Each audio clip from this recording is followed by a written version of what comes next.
Hello everyone, this is a new series. It's Friday Night Magic Reports, or FNM Reports, hosted by me, Excalibur, of Excalibur Zone Gaming. Now, what's going to happen is a day or two after I play Friday Night Magic, I'm going to go ahead and report my deck, the experiences I came across, and any lessons that I've learned from my experience on that Friday Night Magic standard. This is going to be going on for a while, and whenever I do draft, I'll explain that it's a draft, and of course, show my picks in deck form here using software called Magic Assistant.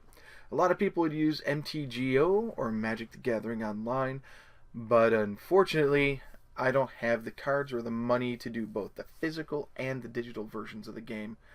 Unless, of course, there was a way for us to scan in our cards and bring them into MTGO so that we wouldn't have to pay so much for it. But I don't have that luxury, and that feature doesn't exist. So we're going to be using Magic Assistant. It's a pretty cool piece of software. It has a complete database of all Magic cards in the game. You can filter what you're looking for, so you can look for your land, creature, and set the type of card it is, its color, whether it's multi, mono, hybrid, whether it's and or only, its rarity, toughness and power, and all that. You can even type in stuff. Here I've typed in Mast to show Master. I was looking for Master of Cruelties. You can choose the sets, and there are, as you know, a lot of sets. And in this instance, I've got Standard, which is currently the Theros, the Return to Ravnica, M14, and M15 as the current standard sets available. You can go into the abilities filter, which allows you to search for, say, deals damage, excluding to you, that kind of thing, if you're looking for stuff that deals damage to a creature or player. And then you can save or load your filters so that you can bring them up again next time. The awesome thing about this is you can create new decks. So you can a new deck, and you can make it virtual, which I have done here, which means you don't have to worry about taking cards and shifting them from your card collection into decks, because that can get confusing if you don't know where your cards from your collection went. And with that, you can also open up sideboards and stuff like that. I forget how to open sideboards. Please forgive me about that. But in this instance, I do have the sideboard open. You can set up new booster packs from a set or a booster pack from your collection, which is really awesome. Especially if you set up your collection as a cube. And you set up, okay, I'm going to need booster packs from the cube. So that you can set up all your cube picks and get those packs all set up. That's a really awesome feature. I will also be going through EDH tournament and EDH game reviews based on the games that I played, and I'll give you my deck lists and everything like that as well. For each of these videos, you will find the actual deck list using the export feature here, and it will export not as a Wizard's HTML, but as a classic deck text. I keep saying classic decks text, so I'm going to say deck classic text. That's a lot easier to say. But you can see it shows you how many of each card and the name of the card and what's in the sideboard. For the main board, you'll see that everything is one except for basic lands, swamp, mountain, and island. Those are three. I built it based on the principles of EDH or Commander, where all named cards have only one copy of it, and basic lands, you can have as many basic lands as you want. There are cards such as the Shadowborn Apostle, which break that limit, which allows you to put in as many Shadowborn Apostles as you want, because the card itself overrides the deck building principles. But why don't we go ahead and go through the awesomeness that Magic Assistant gives you. So this is sort of like a Magic Assistant review in addition to showing you my deck and stuff like that. Well, as you can see, we've got our text over here based on what we had, and that's a Crow and Mastiff. So if I went to Master of Cruelties, you'll see we've got an image of the card what set it's from. Over here you can see if there's multiple sets. For instance, like Chandra Pyromancer.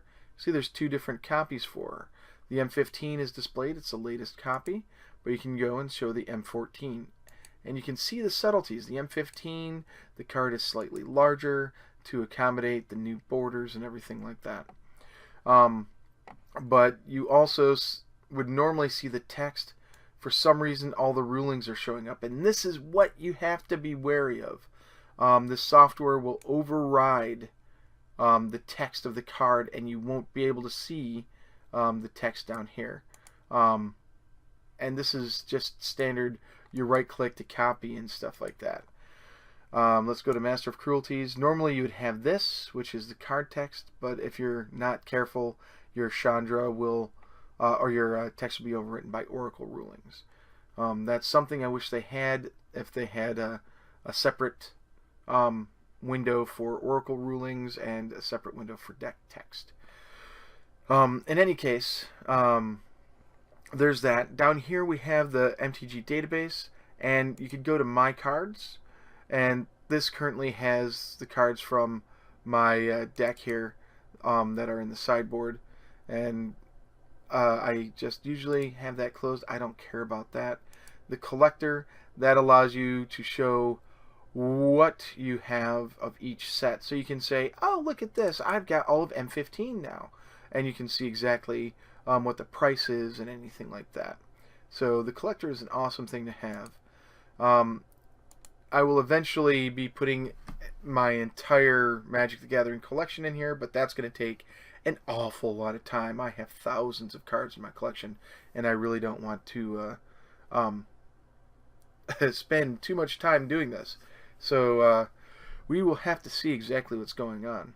Well, in any case, over here you'll see that you have your collections, your MTG database. So you can click here, and you'll be able to open up your main collection. And as you can see, there are actually no cards, because this deck here, the FNM 2014-0905, year, month, day, so much nicer when you have it in pyramid format like that. This is a virtual deck, so it doesn't actually pull cards from your actual collection. And then here's my deck here, and there it is. There's a show sideboard. So that's how you know how to do it. And you open it by double clicking, as you saw. Well, we're going to go ahead and we're going to dedicate the rest of this to the deck itself, like so. This is showing you all the converted mana cost and its actual cost in the colored mana, its type, power, toughness if it has it, how many you have in the deck, the name of the card, and the set it comes from. You can actually add more columns. And I have to find out where. I think it's under your preferences, and we'll skip preferences for now. We'll just get straight to the meat of the matter. So you go ahead and you use, not that one, this one. There we go. We'll hide the card info. Well, we can keep the card info open. So say I wanted to add Boros Mastiff to it. You can click and just drag it up to the deck and let go, and it will automatically add one. Okay, invalid drop. And then when you're working on your deck, say I added a second Erebos, you hit your plus key, it'll add one, minus key will subtract one. Pretty simple, pretty easy. I like how you can set that up that way. Oh, okay, there's and the release date of the set is available. That's just hidden here. There are a lot of different columns here that I have hidden due to the preferences, and because I just wanted to concentrate on what we needed here.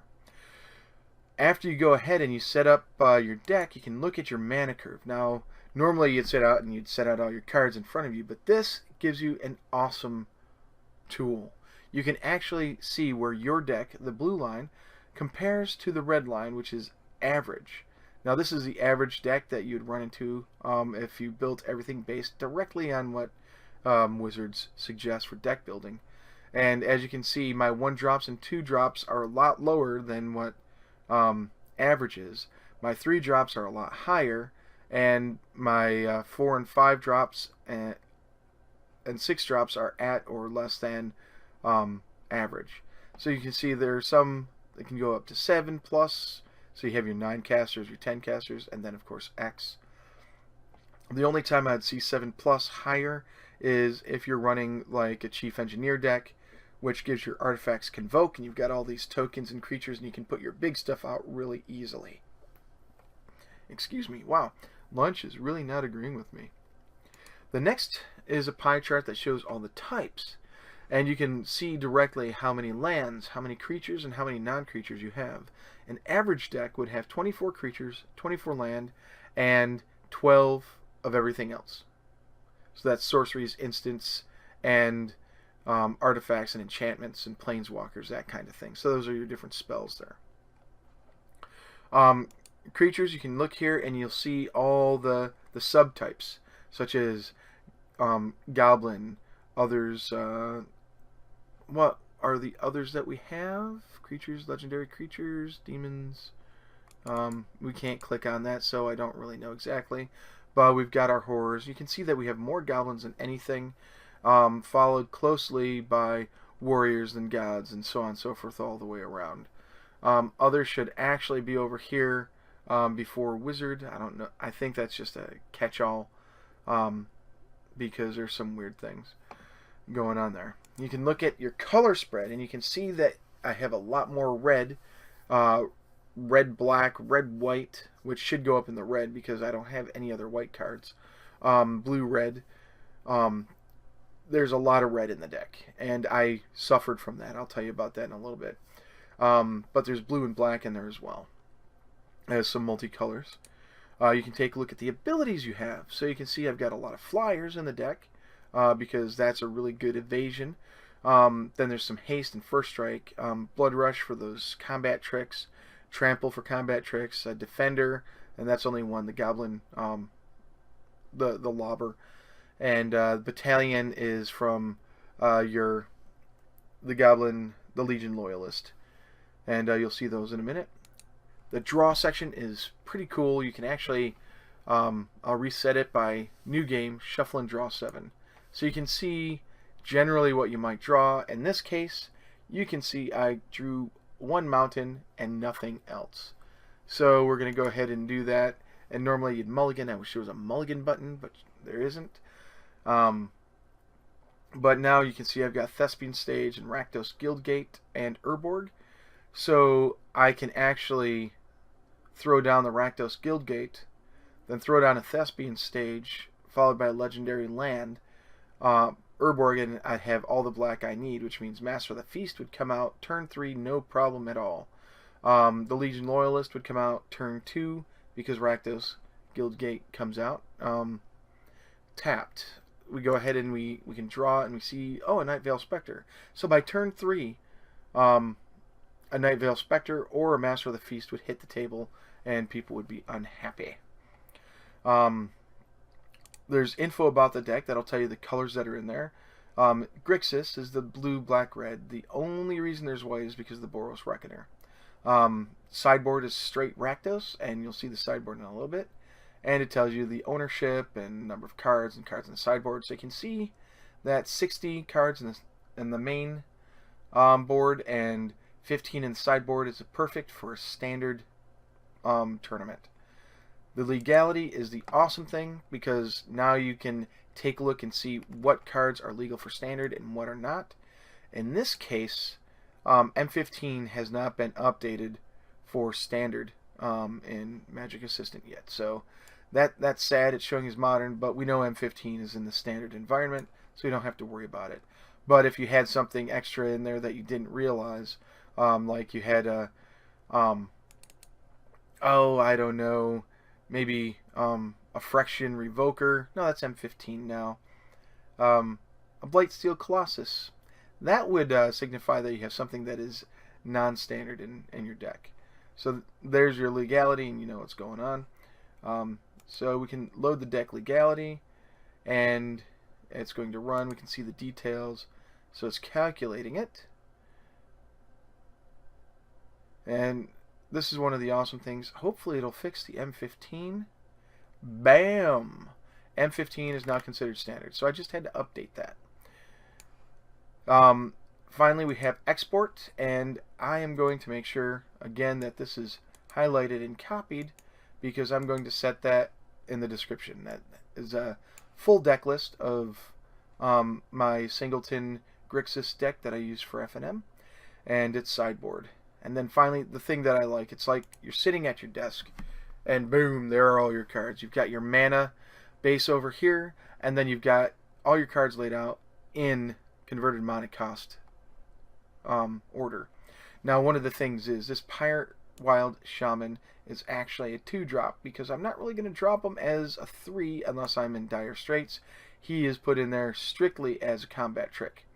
And there's nothing else really here that's used that way. Or can be cast for something different. So that's the only change I would make right there. Now, the cards that really saved my butt. Jace, Architect of Thought. Planeswalker, awesome Planeswalker. I used his first ability until end of turn. Whenever a creature an opponent controls attacks, it gets -1/-0 until end of turn. That kept a lot of Death Touch attackers from hitting me. Secondly, Goblin Rabblemaster. This guy is a beast. He is constantly pumping out goblin tokens and forcing those goblins to attack. Meanwhile, he's getting bigger and bigger as those goblins increase. So, I just kept him back because my opponents had Death Touch a lot of the time. I use Dreadbore quite often to get rid of planeswalkers and creatures. Legion Loyalist came out turn 1 or turn 2 a lot of times. And who else? Nightveil Specter. He did a lot, as did Ashiok. Perforos, he was awesome. That's all I can tell you. When he hit, I was hoping to get Chasm Skulker killed off so I can get all those little shocks going, and it worked wonderfully with Goblin Rabblemaster and all those goblin tokens hitting. So those were some of the things I was looking at. Of the matches, I won 2 and I lost 2. So I was average, and that's average for my decks. My deck the previous week, I won once and lost 3 times. I was a little upset about that, but that's how it plays out. The cards just weren't cooperating with me. Of the 2 wins I had, one was a bye, which means I didn't have an opponent and got a win automatically. That was a little upsetting because I wanted to play. But the second match I played, I won both hands in a best 2 out of 3 environment. The things that did it were the goblins and Perforos. They just completely overwhelmed my opponent, and I won that. The second hand, my opponent did not know what was going on. He knew it was a Singleton format, so he didn't know what to sideboard. And, well, Singleton deck, not a Singleton format. So he didn't know what to sideboard. And that's the biggest thing about Singleton decks, is your opponents are going to be thrown for a loop each and every time you play, unless your deck is consistently the same thing throughout. So the second hand, I completely milled my opponent. I had Phoenix out. He is a beast. He mills 7 on a tap when he's a creature. And he was a creature, I'll tell you what, because I had him, I had Ashiok, Jace, and what was it, the Nightveil Specter. That, bam, he was a creature. So I'm tapping him. I'm tapping this Lobber Crew, which was also pretty decent. The beefed up Chasm Skulker and a couple other creatures. The last mill I did was 19 cards, which caused him to draw nothing, which means I decked my opponent second turn. The other 2 games I played, it was really no contest. It was red-green super aggro with Xenagos, Planeswalker, and God. So a lot of the times I didn't have a chance to get anything out.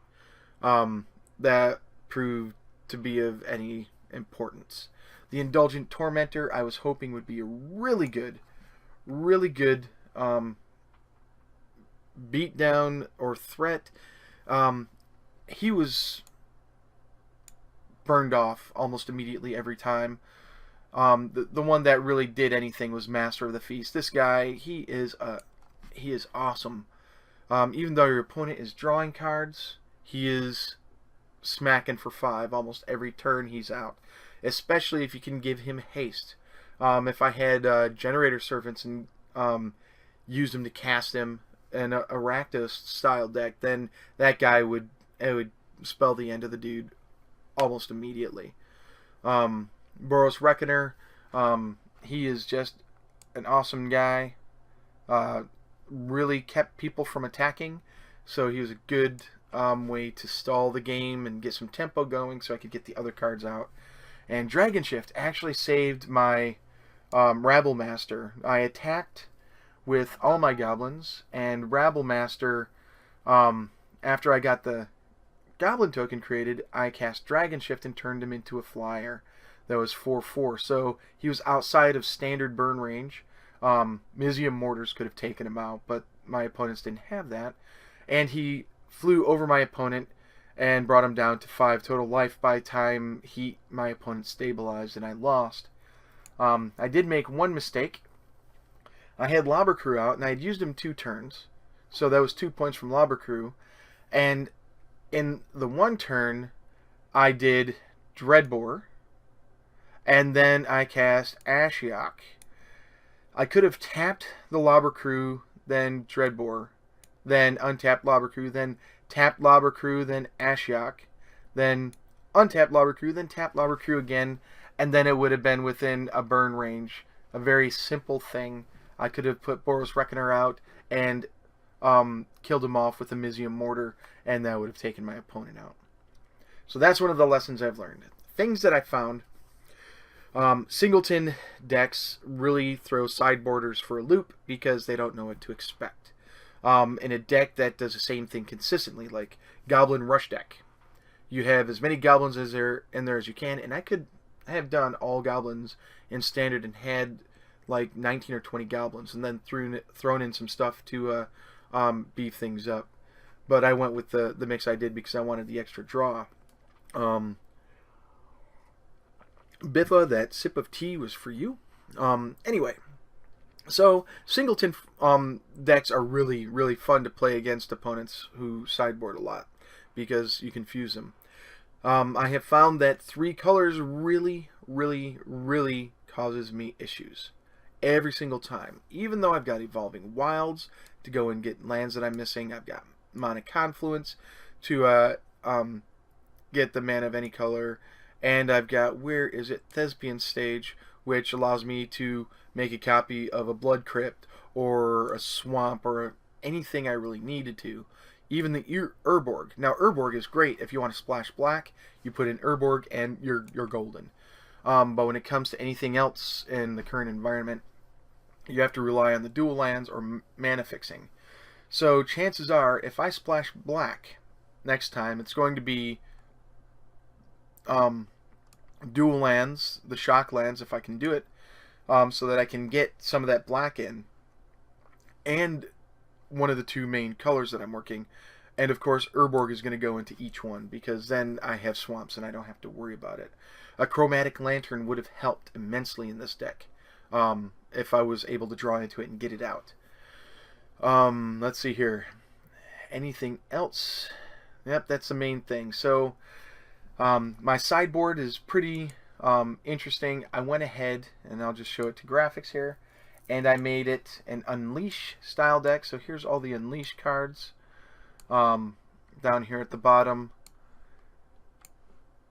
with Exava and all the Unleash. It would have been game over pretty quickly. The Rogue's Passage and Master of Cruelties is there just for the tricks to cause my opponents to have issues. Rakdos Shred Freak is there because he's red-black and hasted, and Rakdos' return, do damage and cause him to discard. I was going to put Waste Knot in here, but I had so little discard in the deck that it wasn't really worth it. So I left it out. That would have gotten me mana, it would have gotten me card draws, or it would have gotten me zombies. So maybe if I do a zombie discard deck, that's something I'll look at. Overall, I had a great time. The game that I played where I won both, they were really close matches. my friend that I played against didn't want to see the deck because he experienced it enough and didn't want to look at it. The other two guys, one said good game as if you're saying bye to a stranger. Good game. And I sort of schooled him a bit. I was a dick about it. But his viewpoint is you say good game after every game because it's polite. And I look at it as it becoming impersonal. The second match that we played, it was really close. And that was a knuckle-biting game because I had him on the ropes for a while and then he stabilized. And that's where I probably need to get more removal. But he had a lot of hexproof too, so there were issues with that. With the other deck that I played, I had him on the ropes pretty much. The second hand, the first hand, he wiped me across the table. There was no going back from what he had out. But the second hand, had I not made the mistake with the Lobber Crew, I would have been able to win and cause it to go into game 3, and I would have gone into my Unleash, which you remove almost all the blue except for Thassa and the Bident, and maybe Keranos. The rest would just no, not Keranos. It would be Jace. So you have Jace, you have Thassa and the Bident, and then all the rest of the blue would go away. Nightveil Specter's black, he would stay. Ashiok would go, Phoenix would go, and then a lot of the blue mana over on the right would go away. So the islands would go out from mountains, pull out a couple of the shock lands for swamps, and you're good to go. So it'd be 15 cards for 15 cards, and it turns into a completely different deck, which also throws side borders for a loop. So that's pretty much it. Next week, I'm looking at either doing a Boros, which is red and white, soldier burn deck, or more to the point, a heroic burn deck, or I'm going to go to a black-blue mill deck, and we'll see how those work out. At least with the black-blue, I could throw an Ensoul artifact and have some fast flyers with ornithopters or artifact lands, and then have the rest complete milling of my opponent. So if I can get Phoenix out there and start milling with my 5/5s, that's not only is that going to be an issue for my opponent in terms of his deck, but I can attack him and then make him have issues with his draw as well. One of the fun things was this week was using Phoenix to mill away the lands and the creatures that my opponent was really looking to get out onto the battlefield, and it caused so many problems for him that it was just impossible for him to get to stabilize. So mill is actually a thing, and I could really put together a mean mill deck. We'll have to see. So far, I've played a mono white deck that was soldier heroic. I've played rainbow slivers, which was a mistake. Should have been red-green slivers. I have played red-blue artifacts with Ensoul artifacts and shrapnel blasts that did poorly. That's the one I lost I lost 3 and won 1. I did mono green, which did 2 and 2. I could have won one of those a lot faster had I remembered that Kiora is a blue-green card and my Mistcutter Hydra is immune to blue. So there are a lot of issues that I have to really pay attention to. I'm still a novice when it comes to playing in a competitive environment, but we'll have to see where things go from there. My mono white deck, by the way, got me 2nd place in a Born of the Gods tournament, which is the highest I've ever gotten, and it was just God hand after God hand after God hand because I had the cards I needed. My opponents really had a hard time keeping up with me, and one time I scryed a Gift of Orzhova right before my turn. I left it there, and then I played it on my Fabled Hero and went in for the win, which caused my opponent to go a little haywire. He couldn't believe the luck I had gotten but it was a really nail-biting game. My hands were frozen solid almost all night, and I had a migraine most of the day as well. Well, we've hit the 30-minute mark with this report. I'm going to go ahead and cut it off now. Again, I'll go ahead and I'll put the Magic Assistant URL in the description. I'll put my deck list in the description, and next week we will see where we go. If this software I'm using turns out to be okay, I am going to go ahead and purchase a copy so that I can have a good screencasting suite to do stuff like this again. Other Magic the Gathering series that I'm going to be doing is What's the Combo?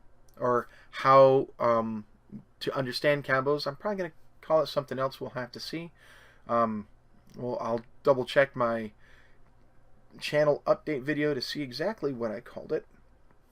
And it's going to be looking at infinite combos and extreme synergies in Magic the Gathering in terms of Commander and Standard. Modern applies to Commander for the most part, so covering Modern is kind of difficult. The only time that you need to really worry about that is when you're not talking about the legacy cards and the vintage cards that can go into an EDH deck. I'm also going to be doing reports on my Commander games that I play and any tournaments I partake in for Commander. So, please look forward to more of these in the future. This is going to happen every Saturday. Hopefully every Saturday. So 6 o'clock you'll get a Friday Night Magic report or an EDH report. Or maybe both. 2 videos, we'll have to see. But until next time, this is Excalibur. Enjoy playing Magic. Enjoy playing games. If you like this video and want to see more, please click that like button down underneath the video. If you really enjoy the content I'm putting out and want to see more, please subscribe. It really helps if you do like and subscribe, because then I can see that the stuff that I'm putting out there is reaching people and they're getting some value out of it. As for the deck lists, feel free to build the deck lists. Feel free to make changes, make comments. Tell me what I need to know to make the deck better, or if you see something that can improve the deck. Keeping in mind that this deck is a singleton format, so putting in, you should go with 4 Boros Reckoners, that doesn't fit the theme of the singleton deck. But if it fits the Grixis tempo or control or mill or aggro concept, please let me know. Chances are, if I do this again, it's going to go down to either blue-black or red-blue or red-black, and I'm going to try it again. One of the decks I put together was a Rakdos Minotaur deck that did very, very well. I actually did 2 and 2, but I won more hands. I made a couple of mistakes here and there that cost me the games, and that's the big thing that happens. This is Excalibur, and I'm out.